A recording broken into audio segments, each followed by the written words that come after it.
사에게 2017년 미국 라스베가스에서 일어난 총기 사건이 있었습니다. 이 가해자 스티븐 패덕이라는 이 사람은 만델라이 베이 호텔 32층의 저 호텔인데요. 이 32층에서 창문을 깨고 아래로 축제를 즐기는 인파를 향해서 무차별 총기를 난사했습니다. 그 당시 현장에 있던 수많은 사람들은 이 총알이 어디에서 날아오는지도 모르고 그렇게 희생당하고 무려 10분 동안 1000발 이상의 총알이 쏟아진 현장에서 너무나 많은 사람들은 통나무처럼 쓰러지는 이 안타까운 이 현상이 일어나고 말았습니다. 오늘 우리가 읽었던 이 본문은 마치 눈먼 자들의 도시와도 같은 1세기 이스라엘 예루살렘을 배경으로 하고 있습니다. 놀랍게도 예루살렘은 하나님의 성전이 있는 곳이요 거룩과 사랑이 충만한 그런 하나님을 섬기는 곳입니다. 율법의 지식이 가득한 곳 아닙니까? 그런데 문제는 그들이 사는 그곳, 그들의 사는 모든 자들이 모두가 맹인이다 하는 사실입니다. 모두가 눈먼 자들의 도시처럼 그 도시에 사는 이들이 모두 맹인이었다라는 끔찍한 이야기를 예수님이 하십니다.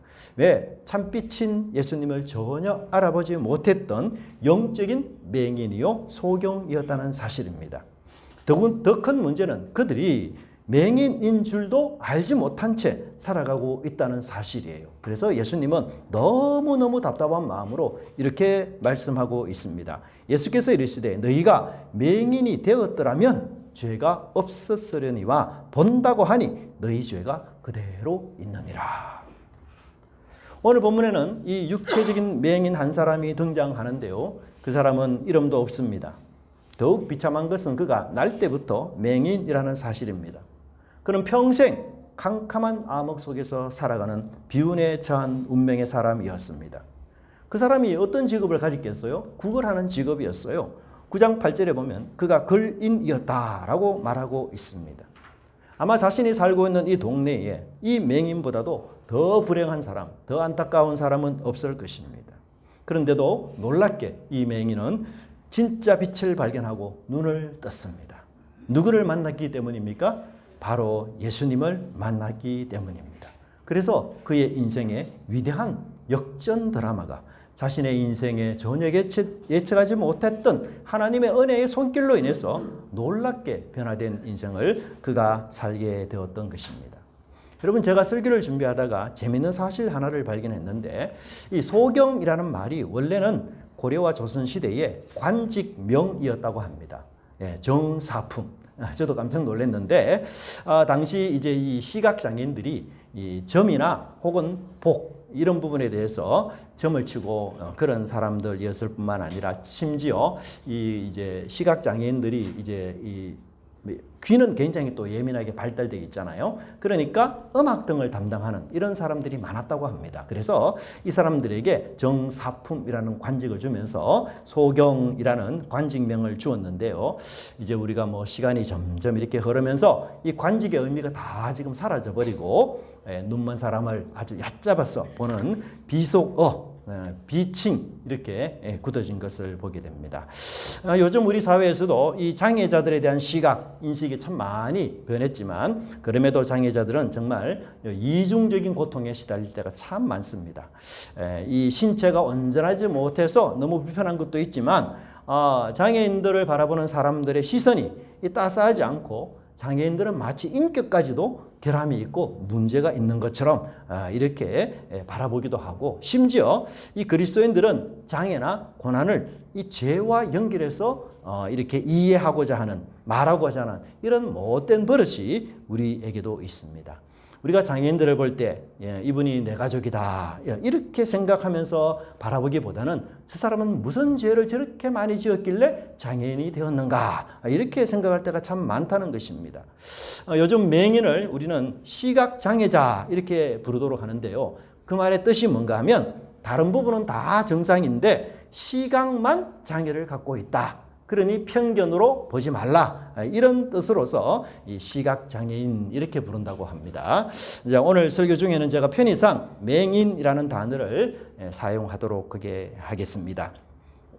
오늘 본문에 나오는 이 맹인처럼 우리들도 예수님을 만나서 우리의 눈이 회복이 될 뿐만 아니라 하나님의 생명으로 제2의 인생을 살아가는 그런 저와 여러분의 삶이 되기를 바랍니다.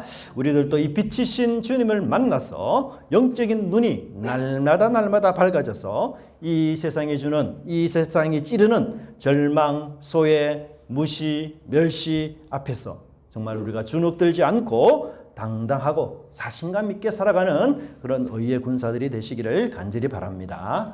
이 본문에서 우리가 먼저 첫 번째 깨달아야 될 내용은 과거를 묻는 세상과 미래를 바라보는 예수님을 만나게 됩니다. 예수님께서 길을 가실 때에 날 때부터 맹인된 사람을 보셨어요. 그런데 제자들의 대사가 먼저 나옵니다.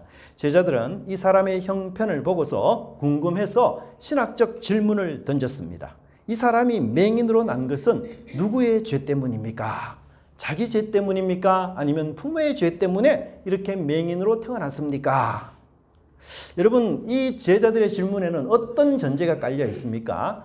모든 고통과 질병은 누군가의 죄 때문에 이렇게 일어났다라는 공식을 여기서 이야기하고 있습니다. 여러분, 유대 사회가 지배했던 아주 강력한 신학 원칙 중 하나는 뭐냐? 죄가 고난을 준다. 병이 있는 사람을 보니 죄가 많은 사람이로구나. 그렇게 생각을 했어요. 유대 사회들은 이 모든 병은 죄 때문에 생긴 것이다. 그래서 병이 난 사람은 죄 때문에 병이 났고, 그리고 그 병 때문에 고생하는 것은 죄 때문에 받는 고난이니 당연하다. 그렇게 여겼던 것입니다.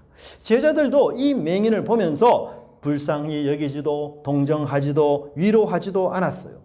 맹인을 나의 가족이다 이렇게 생각하지도 않았습니다. 그저 신학적 토론의 대상에 불과하다. 아주 희귀한 실험체가 왔으니 희귀한 실험을 할 수 있는 교재 정도로 이렇게 여겼던 것이었습니다. 여러분, 날 때부터 불구가 된 이 사람, 과연 누구의 죄 때문일까요? 이 질문은 정말 신학적으로 굉장한 난제입니다. 아니, 부모의 죄 때문인지 아니면 태아로 있을 때에 뱃속에서 자신이 저지른 죄 때문인지 그들이 전혀 몰랐어요. 이게 뭐 답이 정해져 있는 것도 아니지 않습니까? 그런데 참 우리가 여기서 놀랄 만한 것은 이 제자들의 헛된 질문입니다. 이 제자들은 그동안 예수님으로부터 새로운 가르침을 들었고 하나님 나라에 대한 진리를 들은 사람이었습니다. 그들은 예수님으로부터 사람의 외모보다 중심이 더 중요하다 이런 얘기를 따갑도록 들은 자들입니다. 그런데도 불구하고 길에서 맹인된 자를 보았을 때 그들은 일반 유대인들과 똑같은 생각을 했습니다. 신학적으로 아는 체 아는 바리새인들과 똑같은 생각을 하고 있었던 것입니다. 여러분, 제자들의 겉모습은 분명 예수님을 따르고 예수님을 그림자처럼 따르는 제자들이에요. 하지만 그들의 속마음을 보십시오. 이 세상의 편견, 이 세상의 차별로 그들의 속마음이 꽉 차 있는 것을 보게 되지 않습니까?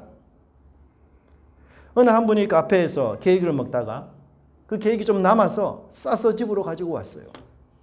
그런데 그 집에는 자신의 늙은 어머니를 돕는 활동 도우미 한 분이 계셨습니다. 근데 그분에게 자기가 먹다 남은 이 케이크를 주면서 먹으라고 권유합니다. 근데 이런 말을 하는 분이 교회 집사라고 해요. 무례하다 못해 저질입니다. 여러분, 성경책을 들고 있다고 예배를 드린다고 그리스도인이 아니에요. 속까지 예수님을 닮아야 그리스도인이 아니겠습니까? 그래야 세상이 감동하지 않겠습니까? 여러분, 맹인들이 제자들로부터 이런 대화를 엿들었다면 그 맹인들이 어떻게 생각하겠어요? 아니, 뭐 예수님 따르는 제자라 하는데 별 소용이 없네. 아니, 나를 정죄하는 사람과 하나도 그들이 다를 바가 없구나.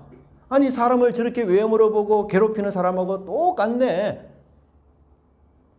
여러분, 우리가 장애인을 보는 시선, 고난을 당하는 사람들의 시선 달라져야 되고 변화되고 바뀌어야 돼요. 물론 분명 죄 때문에 생기는 고난이나 병이 있습니다. 그리고 그 병과 고난 속에서 우리는 자신을 돌아보면서 회개할 것이 무엇인지 겸손하게 그렇게 생각을 해야 되는 것은 사실이에요. 그런데 그래서 예수님은 요한복음 5장에 보면 이 38년 된 병자를 고치고 이렇게 이야기를 하셨어요. 다시는 죄를 범하지 말라. 여러분, 이 예수님께서 이 병자를 고치기 전에 이 말을 하셨을까요? 고치고 난 뒤에 이 말을 하셨을까요? 왜? 고치고 난 뒤에 이 말씀을 하셨어요. 놀랍지 않습니까? 고치기 전에 예수님은 이 병이 죄 때문에 일어난 것이라는 것을 알았어요. 그런데도 예수님은 이 사람을 고쳐주면서 죄를 언급하지 않았어요. 다 회복되고 난 뒤에 예수님은 성전에서 그를 다시 만나셔 다시는 이 심한 것이 생기지 않도록 죄를 범하지 말라. 그렇게 이야기하셨어요. 여러분, 그런데 우리는 예수님이 아니잖아요.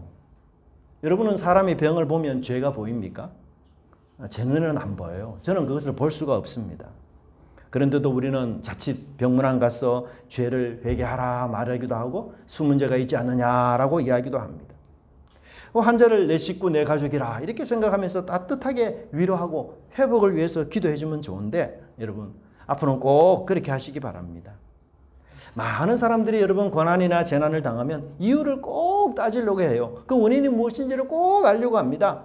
이유와 원인을 알고서 내가 적절한 조치를 취하면 그런 고난 내게 임하지 않을 거다. 이런 생각을 한다는 거죠. 그런데 여러분 내가 아무리 주의하고 아무리 조심한다고 해서 사고를 안 당합니까? 절대 그렇지 않잖아요. 어떤 사람이 음주운전을 하다가 내 차와 부딪혔어요. 내가 잘못한 거 전혀 아니에요. 그런데도 우리는 이 사고를 당하지 않습니까? 100년 전 어느 미국의 회사에서 아주 나쁜 산업 폐기물을 바다에 갖다 버렸습니다. 근데 그 폐기물이 계속해서 떠놀다가 남극에까지 갔는데 그 폐기물을 먹은 생선을 지속적으로 먹은 남극에 사는 그분이 그만 암에 걸려 죽고 말았습니다. 아니, 암에 걸린 게 본인 실수입니까? 삼풍백화점이 무너지고 성수대교가 무너지고 한국 전쟁 때 수많은 사람들이 죽고 대구 지하철 방화 사건이 일어나고 여객기 추락해서 수많은 사람이 죽었어요. 근데 그 사람들만 죄를 지어 죽은 것입니까? 여러분 이 세상에서 물론 죄가 고난과 아픔을 가져오지만 그러나 모든 고통과 고난이 개인의 죄와 정확하게 1대1로 만나는 것 절대 아니에요. 이거 우리가 착각하면 안 됩니다. 환경오염으로도 멀쩡한 사람이 병에 걸리는 일도 있습니다. 아니 나는 담배 한 번도 안 피웠어요. 그런데 폐암 걸릴 수 있어요 없어요? 걸릴 수 있습니다. 그래서 우리가 이 고통과 고난 앞에서 함부로 죄 때문이다 라고 말해서는 안 된다는 사실입니다. 오히려 이런 고통과 고난 앞에서 우리가 취해야 될 참된 자세가 뭔지 아세요? 철저하게 우리는 연결되어 있다. 그래서 나도 저 사람처럼 저렇게 어려움을 당할 수 있다 라는 마음을 꼭 가져야 된다는 사실입니다. 우리는요 때로 다른 사람이 잘못한 일 때문에 내가 고통을 당해요. 내 죄 때문이 아니고 그리고 내 죄 때문에 나만 고통당하는 것이 아니라 다른 사람에게도 고통을 줘요. 그렇잖아요? 그리고 또 내가 선하게 살면 나만 잘 되는 것이 아니라 이웃까지도 행복해지는 이런 일을 우리가 만나지 않습니까? 여러분 예를 들어 보겠습니다. 아버지가 실직을 했어요. 그러면 집안 식구 모든 사람들이 고통을 받습니다. 그런데 자녀들이 대뜸 아니 아버지가 실수했는데 왜 내가 고통을 받아? 이러면서 의문을 제기합니까? 하지 않잖아요. 왜? 가족이기 때문에 하나이기 때문에 연결되어 있기 때문에 그런 거 아닙니까? 여러분 우리 인류는요 가족을 넘어서 인류 전체가 다 연결되어 있어요. 왜요? 우리 시조요 누굽니까? 아담이잖아요. 모든 사람은 아담의 후손이에요. 모든 사람은 남이 아닙니다.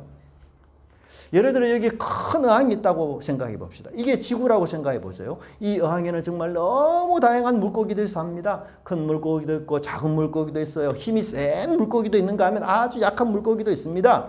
그런데 여러분 이 물고기들의 생명, 이 물고기들의 운명, 이 물고기들의 이 환경은 다 연결되어 있잖아요. 그렇지 않습니까? 아주 대형 물고기가 물을 오염시켜 보세요. 모든 물고기에 영향을 미치지 않습니까? 건강에 따라서 일찍 병드느냐 늦게 병드느냐 그 차이가 있을 뿐이지 모두 이 어항 속에 있는 물고기들은 다 병드는 겁니다. 그처럼 우리는 이 어항 속의 물고기처럼 모두가 연결되어 있어요. 그래서 내 자녀만 잘 되고 내 자녀만 성공하면 괜찮다. 절대 아니에요. 그거는 우리 세상의 연결성을 전혀 알지 못하는 일입니다. 제가 안동에 있을 때 고3을 둔 수험생 부모님이 한 분 계셨어요. 그분 묵상을 열심히 하시고 성경을 참 많이 보시는 분입니다. 근데 이분에게 전화가 왔어요. 자기 아들이 늦게 공부를 하는 중에 집으로 돌아오는 길에 폭행을 당했습니다. 돈을 빼앗겼어요. 그래서 119 응급구조대가 와 이 친구를 병원에 싣고 갔습니다. 그때 그 부모가 뭐라 말한 줄 압니까? 내 자녀만 잘 되면 되는 줄 알았는데 그게 아니었구나. 다른 자녀도 잘 돼야 되구나. 맞죠? 남을 섬기는 것이 결국 누구를 섬기는 거예요? 나를 섬기는 거예요. 나를 사랑하는 방법이 남을 섬기는 겁니다. 근데 여러분, 죄가 들어오면서 이 연대를 다 끊어버렸어요. 우리는 연합해야 되는데 갈등과 분열이 시작이 됐어요. 사랑할 대상으로 봐야 되는데 싸워서 이겨야 될 경쟁자로 서로 보게 되는 것입니다. 여러분, 우리 최근에 일어난 전쟁을 보세요. 살인과 성폭행을 보십시오. 인신매매를 보십시오. 정말 무서운 죄들이 얼마나 이 세상에 많습니까? 그런데 가족이다라고 생각한다면 과연 이런 끔찍한 죄를 짓겠습니까? 원수로 보고 적으로 보고 내가 이겨야 될 상대로 보니 돈이 되는 상품으로 보니 이런 악한 짓을 스스럼없이 저지른 거 아닙니까? 그런데 여러분, 자기는 이 운명에서 피할 수 있어요? 절대 그렇지 않습니다. 의항입니다. 의항. 인류는 결국 자신도 피해를 당해요. 남을 해치면서 나는 안전할 것이야. 큰 착각이요. 너무너무 어리석은 생각입니다. 그런데 여러분, 오늘 본문에 나오는 이 제자들 보세요. 맹인들과 연결성을 전혀 갖고 있지 않습니다. 만약 제자들 중에 누군가가 이 맹인과 친척이라면 여러분, 이런 말 하도록 내버려 뒀을까요? 호통을 쳤을 거 아닙니까? 남이라고 생각하니 우리는 쉽게 판단하고 쉽게 말하는 것이에요. 아니에요. 우리 모두는 가족이요 식구입니다. 우리 모두는 아담의 후손들입니다. 제자들의 이 맹인을 향한 제자들의 질문이 얼마나 여러분 맹랑합니까? 참으로 잔인합니다. 날 때부터 맹인인 사람이에요. 뱃속에서 무슨 큰 죄를 크게 지었길래 맹인이 되었습니까? 서로 부모의 죄 때문이라고 한다면 이 맹인은 평생 부모를 원망하며 살 것입니다. 또한 부모는 평생 아이고 내가 잘못해서 내 아들이 저렇게 맹인이 되었구나, 그런 죄책감에 눌려 지옥 같은 삶을 살게 될 것입니다. 여러분, 지금 유대인들이 자랑하는 이 율법이 도대체 어떤 역할을 하고 있습니까? 자유를 주는 게 아니에요. 숨을 막히게 합니다.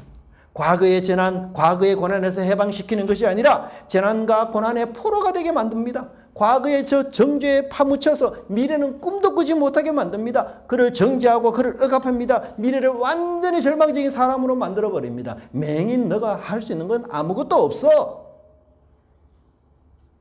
여러분, 오늘 우리 사회도 보시면 정죄와 비난에 중독되어 있는 사회입니다. 정치를 보십시오. 경제를 보십시오. 뭔가 어려워지면 서로 탓하기 바쁩니다. 손가락질하기 바쁩니다. 교회 안에서도 마찬가지예요. 누군가 사업에 어려움을 당하거나 큰 병에 걸리면 말은 하지 않아도 속으로 이렇게 수군거립니다. 아이고, 기도 안 할 때 알아봤어. 그래, 교만하고 막 자랑할 때 알아봤어. 절대 해서 안 될 일 아닙니까? 너무너무 원시적이고 너무너무 잔인한 폭력입니다. 그런데 남만 그런 게 아니라 다른 사람만 그런 게 아니라 여러분 스스로도 내 인생의 불행 앞에서 스스로 나를 찌르고 정죄하고 그렇게 살아가고 있지 않습니까? 자녀가 아프면 부모가 자신을 막 찌릅니다. 날카로운 침으로 자신을 찔러요. 아이고, 내가 죄가 많아가지고 내 자식이 이런 어려움을 당하는가 보다. 그 과거의 원인에 집착하여 끝없는 자책의 늪에 빠져버리고 맙니다. 여러분, 이제는 그 뾰족한 침과 같은 과거의 원인, 나를 그냥 수없이 찌르기만 하는 그 과거의 원인 다 내려놓으시기를 바랍니다. 나를 향한, 그리고 타인을 향한 정죄의 돌멩이 이제는 버리시기 바랍니다. 여러분, 타인의 아픔을 머리로 분석하지 마시고 먼저 가슴으로 함께 아파하고 눈물을 흘리고, 그것이 참된 그리스도인의 모습입니다. 과거의 원인에 매달려 살아가는 신앙, 죽은 신앙이에요. 이런 신앙, 아무리 오랫동안 신앙생활하고 집사가 되고 권사가 되더라도 주님 앞에 한 발자국도 가까이 가지 못해요. 비난과 정죄의 질문은 쓰레기와 같은 것입니다. 하나님을 가까이 하는데 절대로 유익하지 못해요. 여러분, 쓰레기와 함께 살면 그리스도의 향기가 아니라 지독한 악취만 풍길 뿐입니다.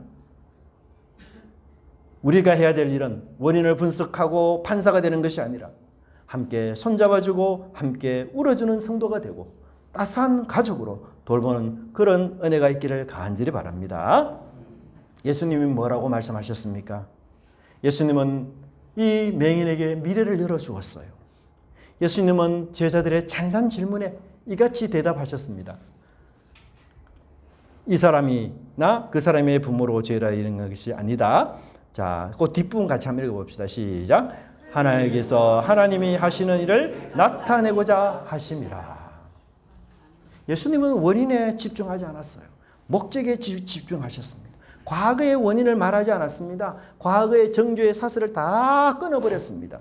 야, 너의 죄나 부모의 죄 때문이 아니야. 과거를 잊으라는 것이에요. 너의 인생을 더욱 찬란하게 만들어줄 미래가 있다는 것입니다. 하나님이 준비하시고 하나님이 계획하신 그 내일이 반드시 있다는 것입니다. 너는 정죄당하는 인생이 아니라 목적을 향해 나아가는 인생이라는 것이에요. 그에게서 하나님이 하시는 일을 나타내고자 함이라고 하십니다. 하나님 구체적으로 이 맹인을 향해서 뭘 하고 싶어 하실까요? 7절의 말씀에 보면 이 맹인이 눈을 뜨는 것이에요. 아니 그러면 간단하게 하나님께서 눈이 뜨면 눈이 회복되는 것이다. 이렇게 쉽게 말하면 되는데 너무너무 어려운 말씀하셔요. 하나님이 하시는 일을 나타내고자 함이라. 아니 결론은 눈을 뜨는 건데 그냥 눈 뜨는 거다 이렇게 말하면 참 쉬운데 그게 아니고 예수님은 하나님이 하시는 일을 나타내고자 합니다. 왜 이 말씀 하실까요? 야, 맹인이 눈이 떠지는 것 그거 하나님의 일이면서도 동시에 하나님 일과 같지 않다. 그걸 지금 말하고 있습니다. 눈만 뜨는 맹인. 예수님이 원하셨던 게 그게 아니었어요. 눈만 뜨는 것이 아니라 눈 플러스 하나님의 생명이 넘치는 인생으로 만드는 것. 그것이 바로 하나님이 이 맹인을 향해 진정하시고자 했던 일이었습니다. 여러분 제가 질문 하나 드릴게요. 유대인들은 죽은 사람을 살리는 기적을 놀라운 것으로 생각했을까요? 아니면 맹인의 눈이 회복되는 것을 더 놀라운 기적으로 생각했을까요? 예, 이렇게 물으니까 이제 다 제가 예전에 한번 말씀드린 것 같아요. 여러분 맹인의 눈이 회복되는 거 이게 훨씬 더 놀라운 기적으로 생각했어요. 유대인들은. 이상하죠. 우리 같으면 아니 죽은 사람 살리는 기적 더 놀랍지 않습니까? 모든 기능이 다 정지됐는데요. 그리고 다시 부활하고 소생했으니 정말 놀라운 일 아닙니까? 그런데 여러분 유대인들의 기준은요. 기적의 희소성을 따졌어요. 희소성. 죽은 사람을 살리는 기적은 이미 구약에서 했습니다. 누가 했어요? 엘리야 선지자 그리고 엘리사 선지자가 다 했어요. 그런데 여러분 눈이 회복된 거 있습니까? 성경 읽다가 구약에 단 한 번도 없었던 일이었어요. 그래서 요한복음 9장 32절에 이렇게 말합니다. 장세 이후로 맹인으로 난 자의 눈을 뜨게 하였다함을 들어보지 못했다. 야, 그러니 여러분 예수님이 이 맹인의 눈을 회복하는 것 너무너무 위대하고 너무너무 놀라운 일이에요. 그런데 예수님은 여기서 멈추지 않고 그 더 이상의 일을 하시고자 했던 것입니다. 그래서 하나님이 하시는 일을 나타내고자 한 것이다. 그렇게 말씀하고 있는 겁니다. 그것은 바로 새 생명입니다. 여러분 한번 생각해 보세요. 맹인의 눈이 회복이 되었어요. 하나님의 놀라운 위대한 은혜를 입었습니다. 하지만 그도 언젠가는 생로병사를 겪을 것입니다. 결국은 늙어 죽게 될 것입니다. 여러분 사람이 늙는다는 것은요. 고통 속에서 살아간다 이런 뜻이 있어요. 여기저기 안 아픈 곳이 없습니다. 고쳐도 또 재활하고 또 아픕니다. 그래서 나이가 많이 드신 분들 통증을 달고 다닌다 그런 얘기도 하고 나이가 많을수록 또 많아지는 것도 있잖아요. 약의 개수도 점점 많아집니다. 네, 여러분 이게 우리 인생이 걸어가는 모든 길이에요. 인생의 생로병사를 너무나 잘 아시는 우리 주님께서 단순히 그 맹인의 눈 하나만 회복시키기 위해서 이 땅에 오신 거예요? 그렇지 않습니다. 이 맹인에게 예수님은 더 큰 선물, 더 완전한 선물, 세상이 절대로 줄 수 없는 선물, 가장 완벽하고 최종적인 선물, 바로 영원한 생명. 그것을 주로 이 땅에 오신 것이에요. 눈과 영이 회복되어서 천지 만물을 창조하신 그 예수님을 믿고 살아가도록 만드는 것이었습니다. 맹인을 보십시오. 흑암 가운데 살아가는 인생입니다. 하나님과 철저하게 멀어진 인생이에요. 아무도 자기 이웃에 자기를 도와주고 자기를 이끌어주는 자가 없습니다. 참혹한 인생입니다.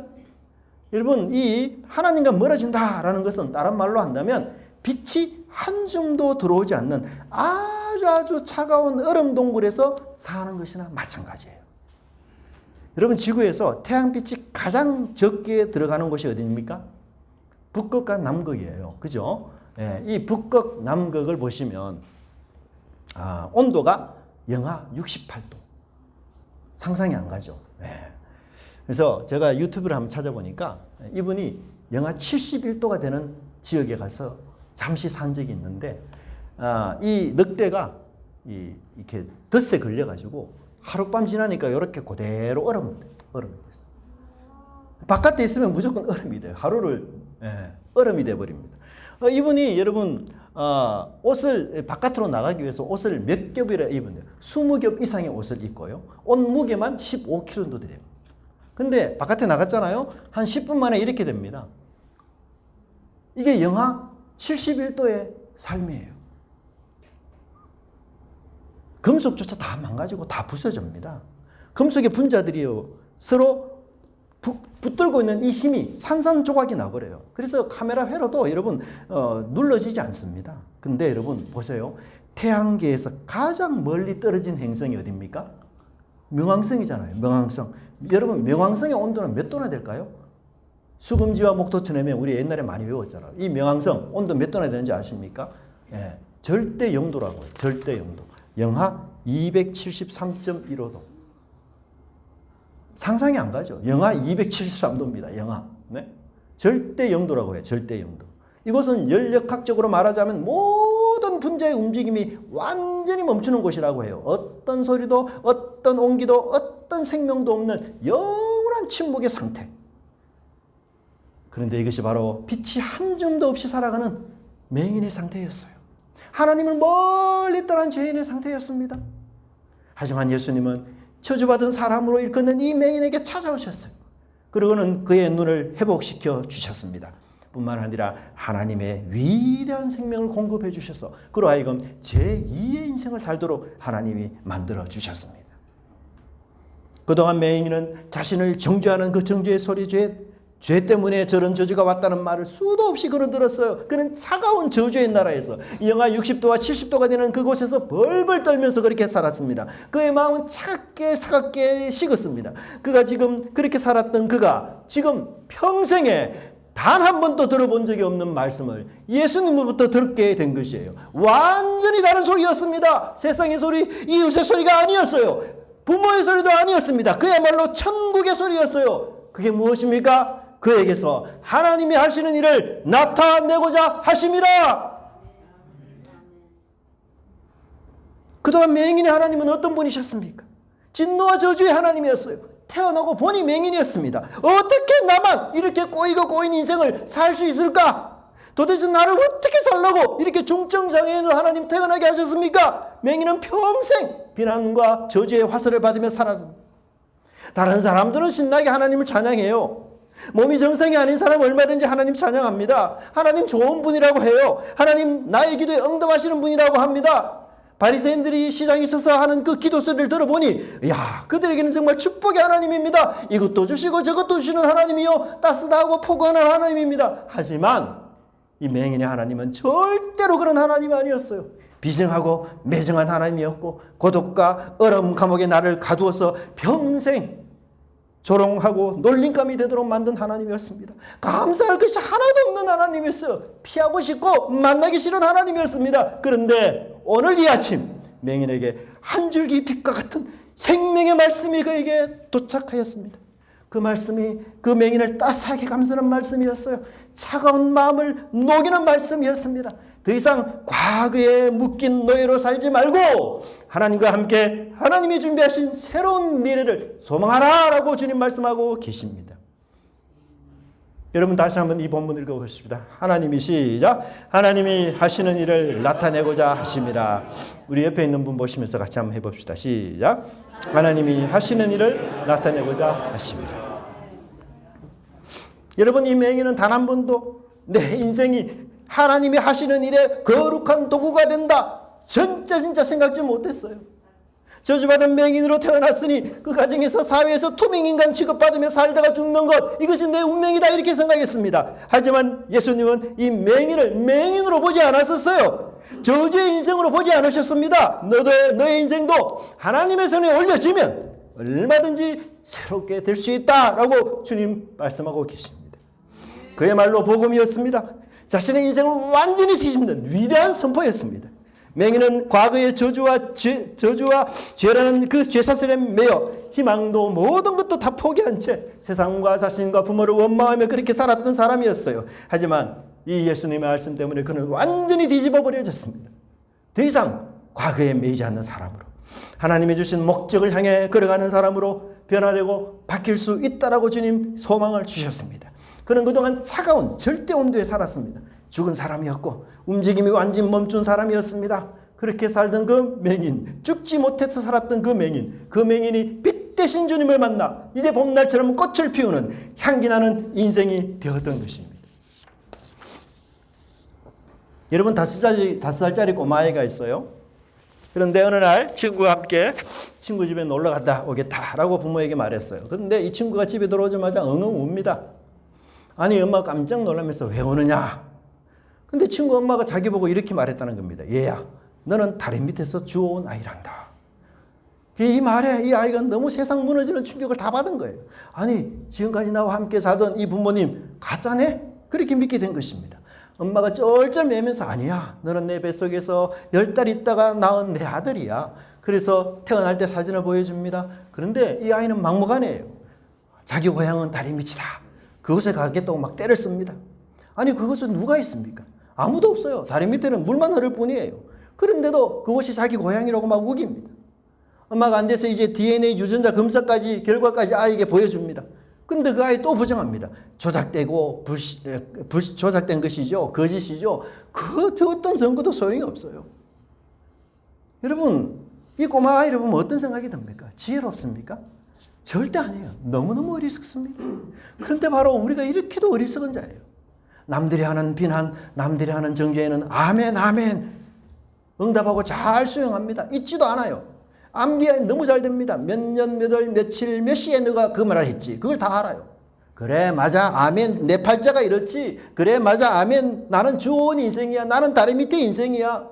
그런데 우리 하나님 창조하시고 목숨을 걸고 사랑하시는 우리 하나님 아버지께서 너의 고통은 저주가 아니다. 내가 일할 무대다 라고 말씀하시면 안 믿어요.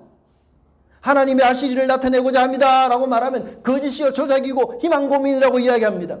아니 우리를 진정으로 사랑하는 이 음성은 절대 듣지 않고 우리 인생을 망가뜨리기를 원하는 그 사탄의 음성에 대해서는 어떻게 그렇게도 달콤하게 듣는 우리가 이들과 정정 닮은 꼴이 아닙니까? 하나님의 하시는 일을 나타내고자 함이라 말씀하셨습니다. 이 말씀을 들었으니 여러분 이제는 달라져야 합니다.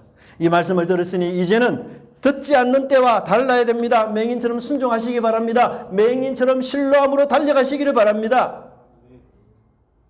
여러분에게도 아픈 부분이 있지 않습니까? 우리 남들에게 말 못할 가정의 비극이 있습니다. 신체적 약점이 있습니다. 지독한 가난도 있습니다. 씻을 수 없는 실패의 기억들이 있습니다.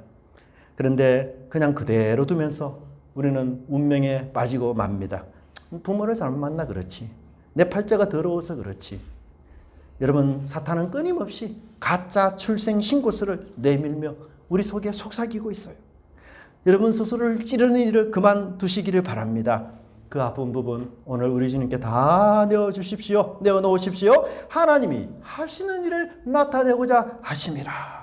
이 복음의 말씀에 여러분 응답하시기를 바랍니다. 이 복음에 여러분 인생을 맡기십시오. 여러분의 미래를 맡기십시오. 주님의 손에 맡기는 순간 이제는 그것은 하나님의 일이 된다는 것을 꼭 믿으시기를 바랍니다. 세상은 이 맹인에게 저주받은 인생이라고 마침표를 찍었습니다. 너 구제불능이야. 맹인 스스로도 이 말에 쇠뇌가 되었어요. 하지만 예수님은 그를 보고 마침표를 찍고는 이제 하나님의 하시는 일이라는 위대한 문장을 이어가기 시작하셨습니다. 여러분 이제 선택하십시오. 제자들이 하는 정죄를 따라 자신을 다시 수없이 찌를 것인지 아니면 주님이 제시하는 이 복음의 말씀 믿고 내가 이제는 새로운 인생으로 살아가리라 그렇게 다짐할지 여러분 결단하시길 바랍니다. 이번 한 주 내내 여러분을 찌르는 약점, 정죄의 실수 하나님 앞에 다 내어놓으십시오. 그래요. 하나님이 하시는 일을 하나님이 나타내시는 일에 그 복음의 증거로 살아가는 저와 여러분의 아름다운 삶이 되기를 간절히 바랍니다. 기도하겠습니다. 사랑하는 하나님 아버지 감사합니다. 저희들도 맹인과 다를 바 없이 여러 약점들을 가진 사람들입니다. 그리고 그 약점에 찔리고 그 약점에 아버지 하나님 나를 찌르는 그 소리 하나님 저희들 잊지 못해 밤잠을 설쳐가며 슬퍼할 때가 너무 많고 비록 맹인은 아니라 할지라도 내 인생이 왜 이렇게 힘드냐? 왜 이렇게 고생을 하느냐? 왜 이런 인생이냐라고 한탄할 때도 얼마나 많이 있었습니까? 하나님, 원인도 이유도 알 수 없는 채 내 인생의 저주받은 모습들을 아버지 하나님 마구마구 찌르는 저희들의 모습들을 불쌍히 여겨주시고, 오늘 주님을 향해 주님께서 이 맹인을 더 이상 맹인으로 부르지 않으시고 하나님이 하시는 위대한 일을 나타낼 도구로 사용하시는 것을 저희들이 믿습니다. 이 복음의 말씀에 저희들의 인생을 얹어 하나님 새로운 인생으로 살아가는 저희 모든 성도들 될 수 있도록 주께서 축복하여 주시옵소서. 감사드리고 예수님 이름으로 기도드리옵나이다. 아멘.